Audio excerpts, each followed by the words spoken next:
আসসালামু আলাইকুম এভরিওয়ান। আজকে আমি আপনাদের জন্য নিয়ে এলাম নতুন আরেকটি রেসিপি। আজকের রেসিপিতে দেখাবো আমি কিভাবে আমার বাচ্চাকে সসেজ তৈরি করে খাওয়াই। যেহেতু আমি আমার বাচ্চার জন্য সসেজ তৈরি করব, তাই এখানে আমি বেশি ধরনের কোনো মশলা ইউজ করব না। ঘরে থাকা জাস্ট কয়েকটা মশলা দিয়েই আমি সসেজটা তৈরি করব।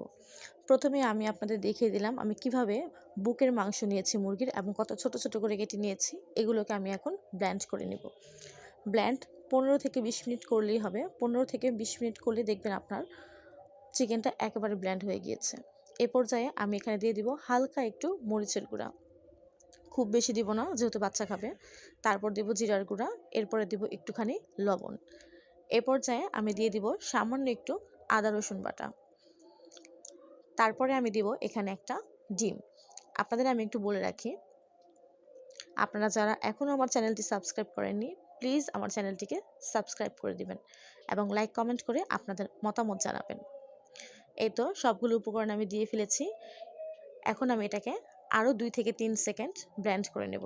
আমার ব্লেন্ড করা শেষ। দেখুন কতটা থিক হয়েছে, আমি আপনাদের দেখানোর চেষ্টা করছি হাতে নিলে এটা কেমন হয়।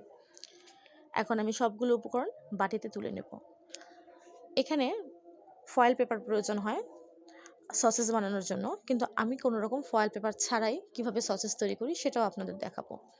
আমি সমান ভাগে ভাগ করে 2টা পলিথিন কেটে নিয়েছি এবং এগুলোকে ভালো মতো পরিষ্কার পানি দিয়ে এবং সাবানের মাধ্যমে আমি ধুয়ে নিয়েছি। এখন এগুলো দিয়েই আমি সসেসগুলোকে প্যাকেট করে ফেলবো।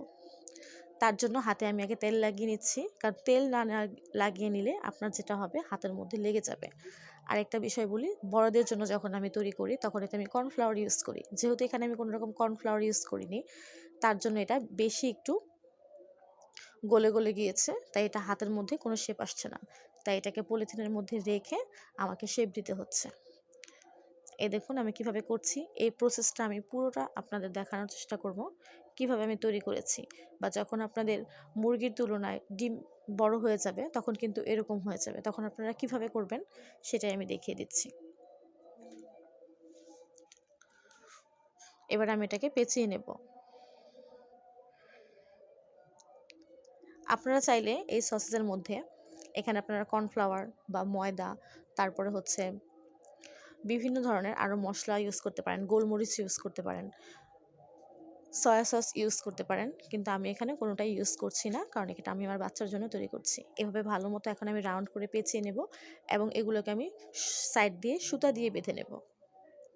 আমি আপনাদের আরেকটু বলি, এই দেখুন আমি সবগুলোকে তৈরি করে নিয়েছি, এক একটা এক এক রকম শেপের হয়েছে, সেটা কোনো ব্যাপার না। আমি ফুটানো পানিতে 10 মিনিট এগুলোকে সিদ্ধ করে নেব এবং এগুলো সিদ্ধ করার পরে কিছুটা মোটা হয়েছে। এই দেখুন আমি সবগুলো দিয়ে দিচ্ছি। এগুলো আপনি নুডলস, পাস্তা যে কোনো খাবারের সাথে খেতে পারবেন। এই দেখুন আমার সসেস রেডি। পলিথিন থেকে খুলে আমি আপনাদের একটু দেখিয়ে দিচ্ছি কেমন হয়েছে, জানাবেন কিন্তু। ধন্যবাদ।